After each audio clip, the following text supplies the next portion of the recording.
This is Corey Willis with PPEI, and you're listening to the Diesel Podcast. I'm Adam Blattenberg from Diesel World. This is Dan, owner of Dan's Diesel Performance. I'm Cass from Diesel Doctor of Tennessee, and you're listening to the Diesel Podcast.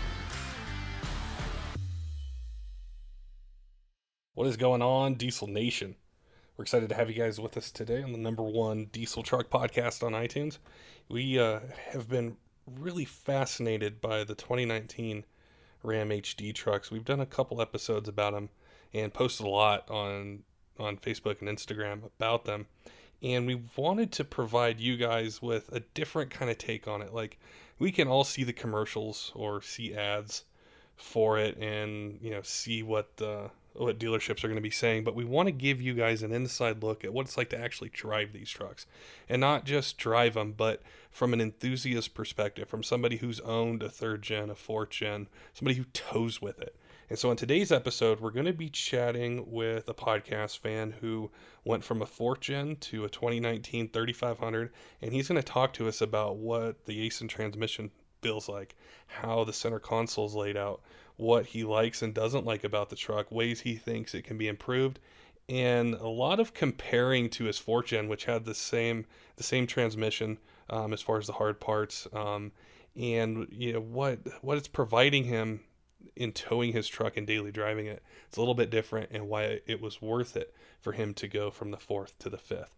So we know you Ram fans out there are going to like this. Before we get to it, though, we want to thank a couple of our partners that help make these episodes possible and allow us to bring them to you. The first is Choate Engineering, and we've had Cass on before to talk about different things he's doing with 6 liters and 6.4s and Cummins and Duramax engines. And one of the constant themes that we get in our messages and our questions is people who buy a truck and the motor goes out.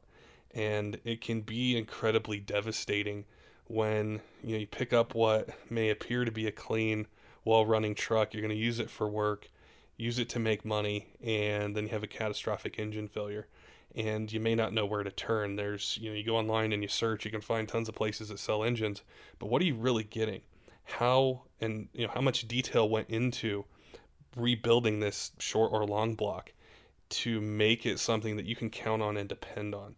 And we've loved to have talked with Cass about what they do at Choate Engineering to make sure these engines, when he ships one to you, they stand behind it with a warranty. What they've done with the machine work, the way they're able to customize it for your application, whether it's a stock truck, something you're hot shotting with, or you need a performance build or something kind of in the middle. So we want to encourage you guys to check them out. Give them a call. The crew over there, they love to chat with you guys. They want to make sure you get the engine that you want, that you're not paying for things you don't need, and that you have a quality product that you can use to provide for your family, make work, take on trips, anything like that. Give them a call at 901-553-9847. We also want to thank Diesel World Magazine. With race season here, summer getting ready to kick off, there's going to be a ton of events, ton of different things to check out. Make sure you go to dieselworldmag.com, bookmark that page. You get a ton of behind-the-scenes information, pictures, write-ups, things like that of parts, races, things that are coming up, new products, restorations, tons of different things like that. So make sure you check those guys out and pick up a magazine. It's always great to sit back and flip through the pages and be able to see all the things that are going on in diesel. All right, let's get to this podcast talking about trading a 4th gen for a 5th gen Ram and how they're different. Josh, welcome to the Diesel Podcast. I am excited to be chatting with you today about 2019 Ram HDs, and we saw you on Instagram, and it's a beautiful truck, and we've been talking a lot about them on the podcast. We thought it'd be great to have you on. You've owned a 4th gen and now a 5th gen, and get your impressions of it and what you like about the truck and why you decided to go to the new one. Yeah, absolutely. No, thanks for having me on. I, coming from the 4th gen to the 5th gen has just been quite the jump. And, people have been saying for quite a while that, oh, no, it's just a glorified 4th gen, called a 4.5 gen. But until you actually get one or get in one and drive it, you can't legitimately say that without actually getting into the vehicle. From the ground up, they have changed so much that, but between the chassis, the suspension's been tweaked a little bit, even though they really don't want to say that but they have. Steering components have been upgraded. New DPF, SCR, CAT, turbocharger. I mean, everything's just been changed up, and they've really put out a real quality product. And I've got 1,500 miles on this thing so far, and I can't complain whatsoever on this thing. Now, what year 4th Gen did you own before? So I had a 2014, so that was the second year that they actually had the high output with the ASN transmission. That one was a 3500 Laramie as well, since that's what the ASN came in. And coming from that truck, when I first bought it, I thought, yeah, this is a nice rig. But once I actually really started to drive it, I kind of noticed there was one major thing lacking. And that was the transmission controller for that ASN transmission. It was so unrefined. I think I went through 3 or 4 different software revisions through the dealer, and what they were doing was updating shift points and how it was holding the torque converter, how it was upshifting, downshifting. And one of the major things that those had is if you were rolling around 30 to 40 miles an hour and you wanted to kick down and actually kick it into high gear and go, you put your foot down and just count to 1, 2, 3, and then finally be like, oh, you want to shift? Okay, let's go. And that is one of the biggest things that they've changed with this new controller for the 2019 model is there is no gap in the shifts anymore. It's 1, 2, 3, 4, 5, 6. It feels closer to a 68 RFE than it did with the previous generation, the 4th Gen. So in that respect, I mean, that was probably the biggest thing for me is getting a truck that actually wants to get out of its own way. And the only way I was able to kind of get that in the 4th Gen was, number 1, through tuning, and number 2, I got with my buddy Jared over at Edge Performance, and he got me a throttle sensitivity booster, and that actually really helped take some of that lag out of those shifts. But at the end of the day, I mean, it's still a strong transmission. They just refined how those shift points were and kind of took it away from being a heavy-duty cabin chassis transmission into more of like a personal comfort, personal pickup, which was, in my mind, was the right direction that they should have headed in 2015, 2016. After they had these trucks out, they should have been doing revamping to that shift points, so it would actually drive more like it should. It's so interesting you say that because it wasn't long ago. It was before this 2019 came out, but I had driven all 3. You know, the 6.7 Power Stroke. It was an LML Duramax, and then a 3500. I think it was a 2015. Mm-hmm.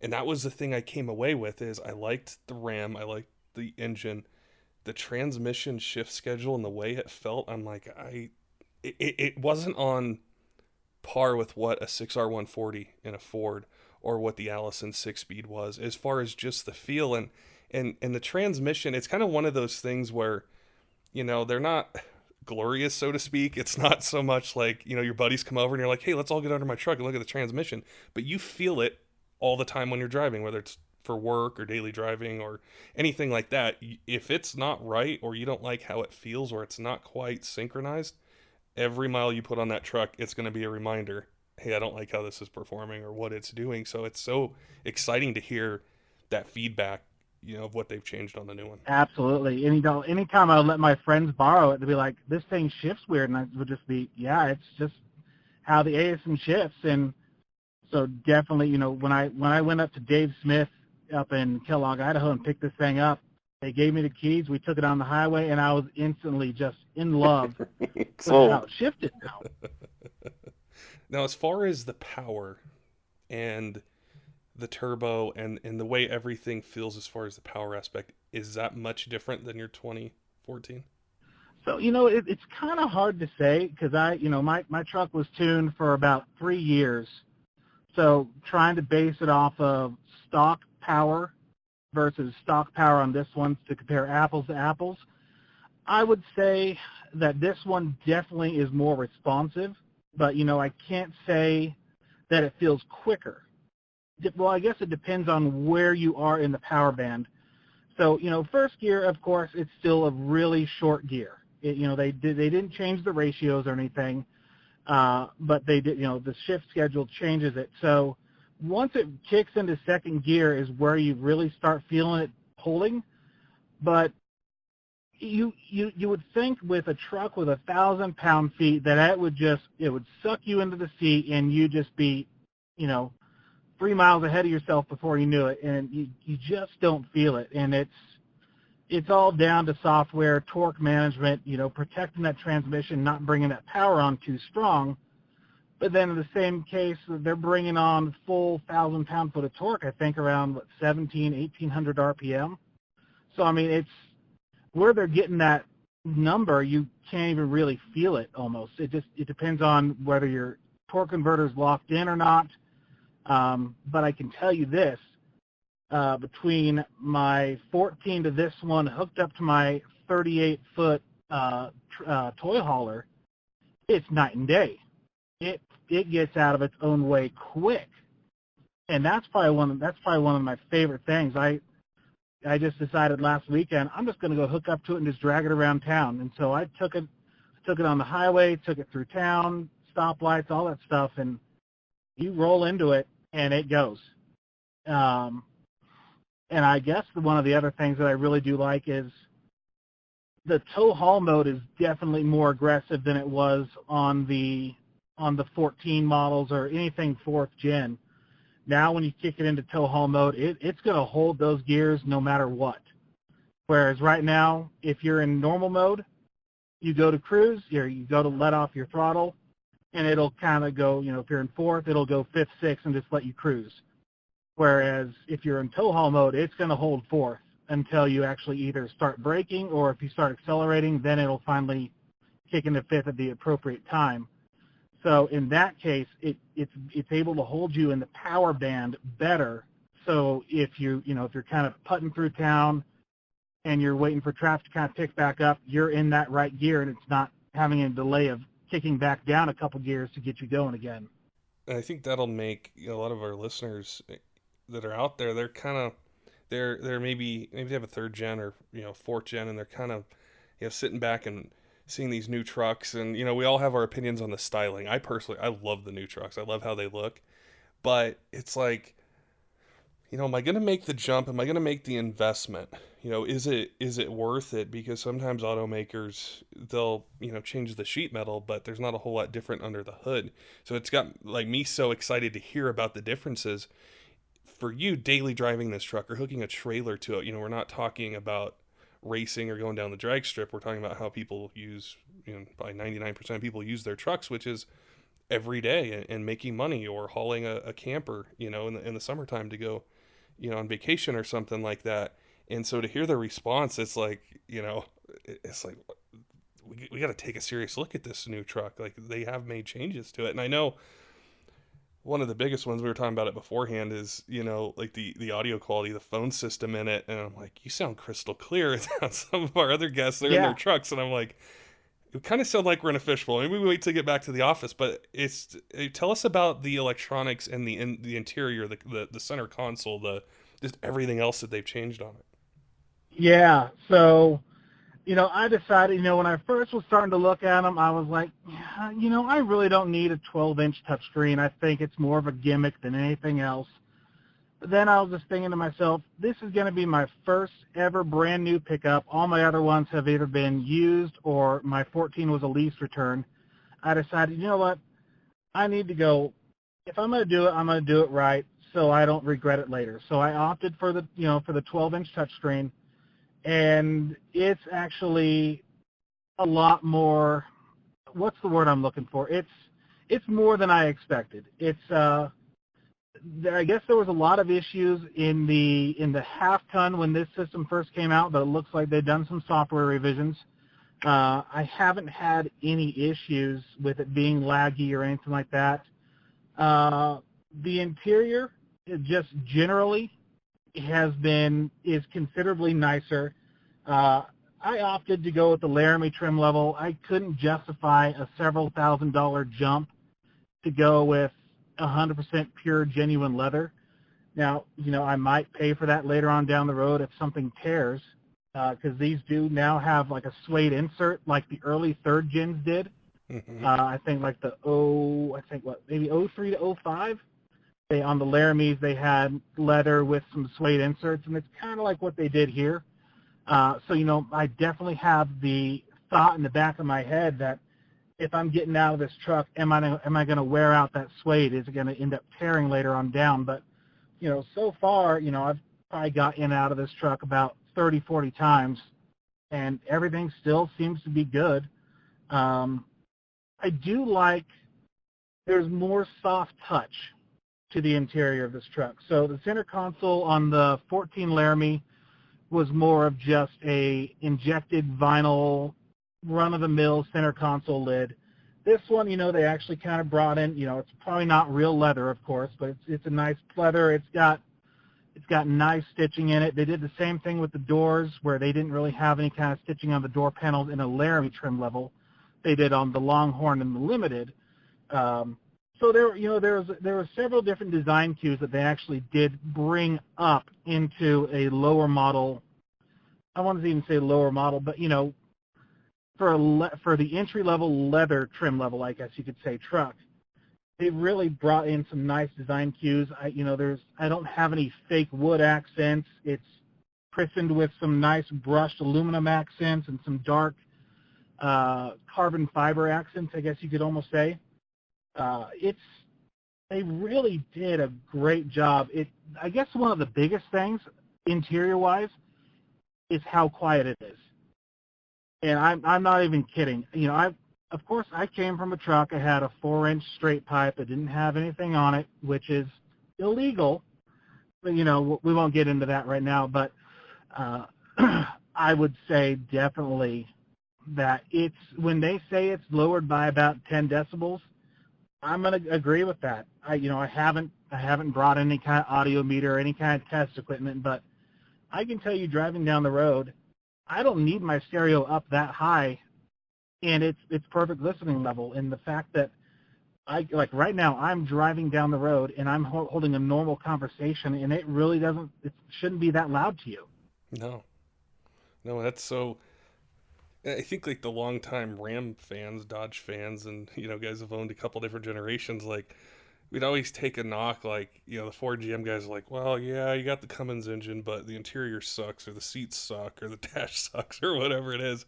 But they've come so far to where some of the nicest interiors, if not the nicest interior, on any truck that's out there. I would completely agree. I've driven. Working in an automotive shop, I've had my chance to drive. Lariats, Platinums, Denali's, SLEs, SLTs, all these different trim levels and all these different vehicles. And Ram really is a step ahead of everybody else out there at this point in time, interior-wise. The Denali, for instance, hasn't really changed on the interior since I want to say like 14. I want to say right around that time frame. They're still using the small touchscreen. Not that there's anything wrong with it, but you would say now we're 5 years ahead, and they're still using the same equipment. Their gauges really haven't changed too much. Yeah, they have some more technology advancements that Ram isn't up to snuff with. But I mean, they're damn close. So it's kind of a trade-off. If you want a little bit more technology, like what was it? The new one's going to have that. The GM's going to have that new trailer mode where you can kind of see through your trailer. But honestly, that's a minimal thing that you'd be wanting to buy your truck for. And so I pretty much disregard it. So, yeah, I mean, I have to say, for that one Cummins enthusiast out there that's saying, the engine's too quiet, I can't hear it in the truck, it's a sign of the times, unfortunately, with their pilot injection, their post injection, all the stuff they're having to do with the emissions.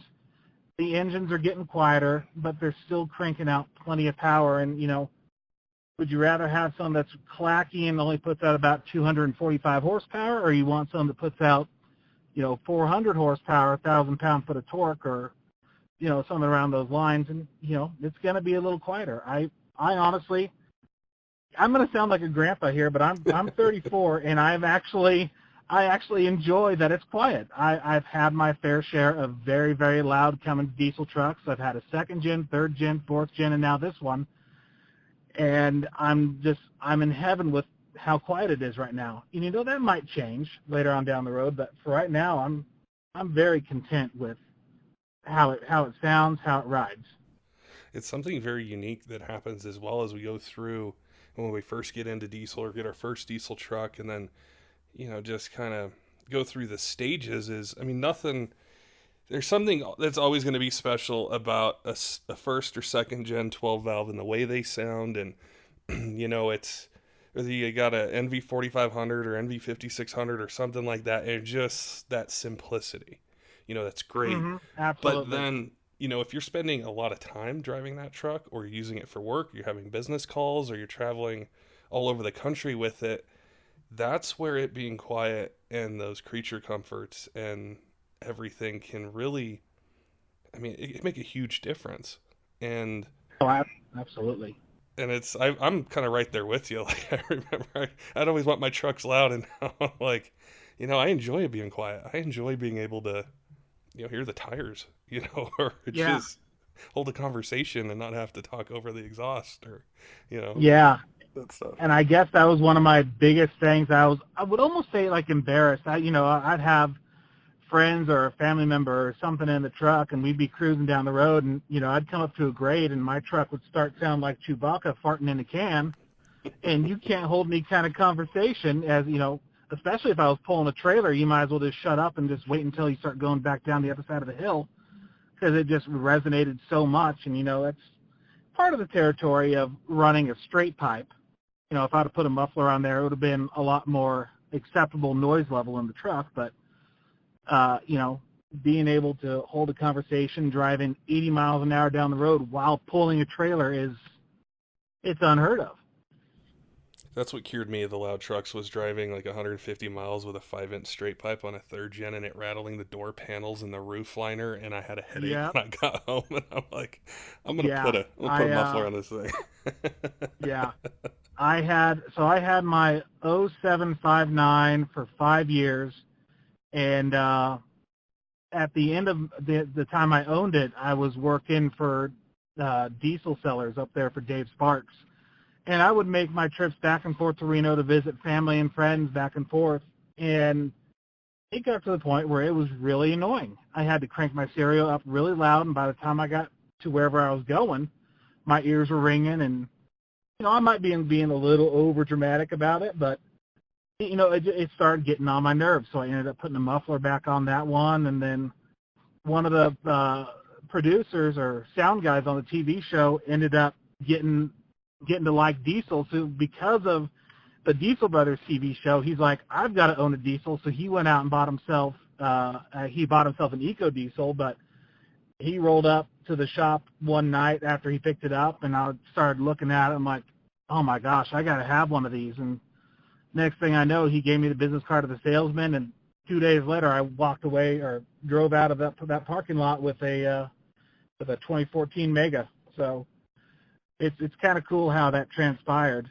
But yeah, it's especially if you compare like a third gen to a fifth gen, you're light years ahead. It was tan, or what I called communist gray, because everything was gray in that truck. There was no accent color. It was 50 shades of gray in that truck. It was. That's what I had. It was like the dash, and they had like, it was like a darker gray on the door panel, and just everything was just, but, you know, I didn't buy that truck for how nice it was inside. You know, at that time, the 6.4 Fords were much nicer, and the Chevys were much nicer. I got it for the engine, you know, and it's nice to see the whole package brought together now, where you have the technology, you have the different advancements that have taken place, and then you still have the engine, which is why everyone buys a Ram. You know, we want a 6.7 Cummins engine, and then hearing the updates on the transmission is really exciting, as well as I think a lot of buyers, you know, if they're real enthusiasts, you know, you see a 2500 with a 68 RFE or a 3500 with an ASIN, you're probably going to opt for the ASIN. And absolutely, to hear how the software is changing the shift points and just the response of it, it's like, okay, because who knows if there's ever going to be transmission tuning for it, and it's nice to not necessarily have to worry about it because it's responsive now. Right, absolutely. You know, I know my Randy Reyes, good friend of mine up there in Utah, he's been kind of hounding on some of the tuners to actually see if they can't get some tuning written up for these trucks. I know it's been kind of a back burner thing because the market share of ASIN pickups is still considerably less than the 68 RFE counterpart. Mm-hmm. You're going to have a lot of people that are just like, you know, I don't need to spend that extra $4 grand on a transmission upgrade to do what I'm doing.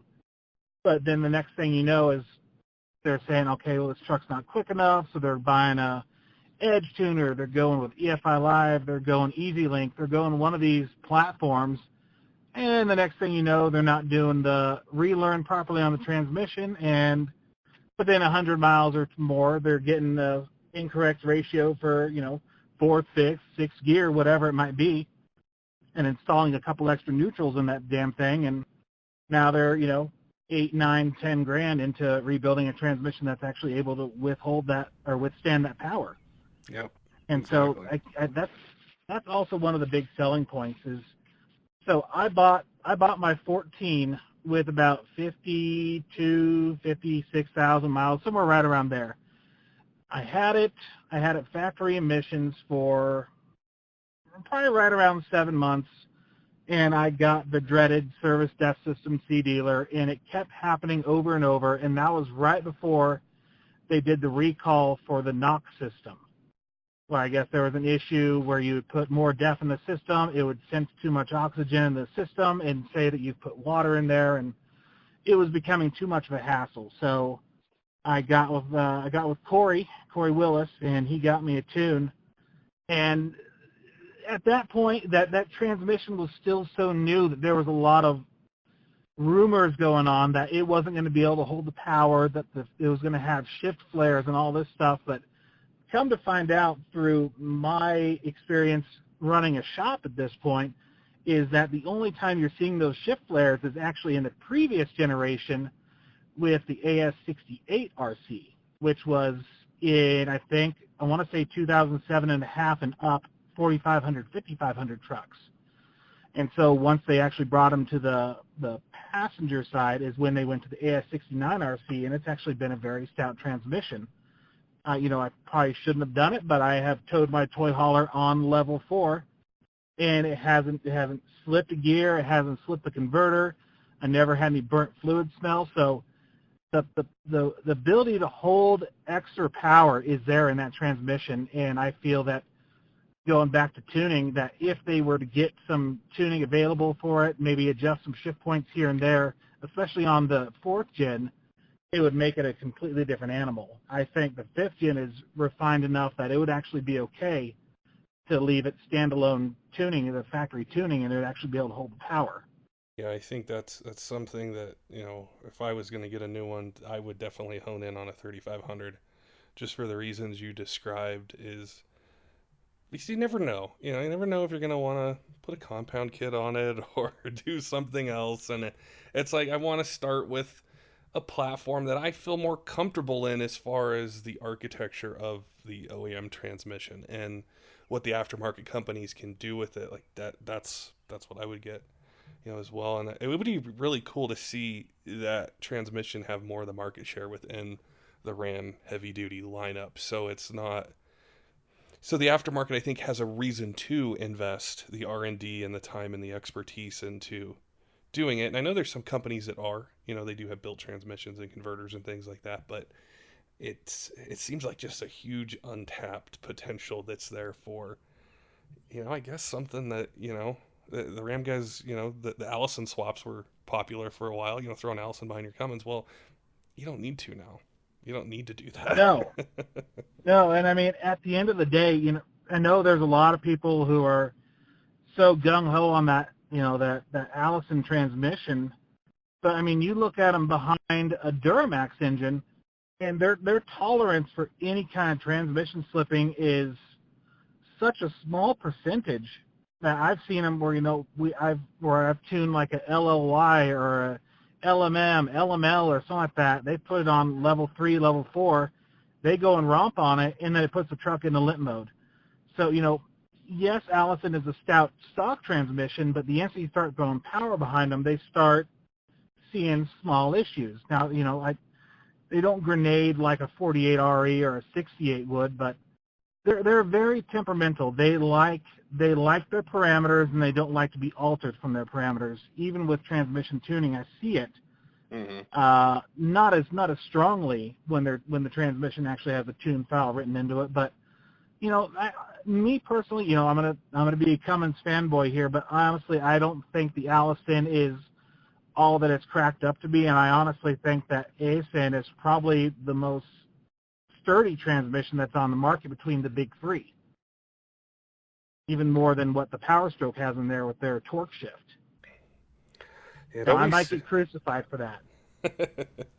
So Josh, for anyone who's listening out there, they're really interested in a 2019 3500, want to see what you're doing with the truck, almost like a torture test or reliability test in a way, because you're using it for daily driving and towing, things like that. Where can they find you on Instagram?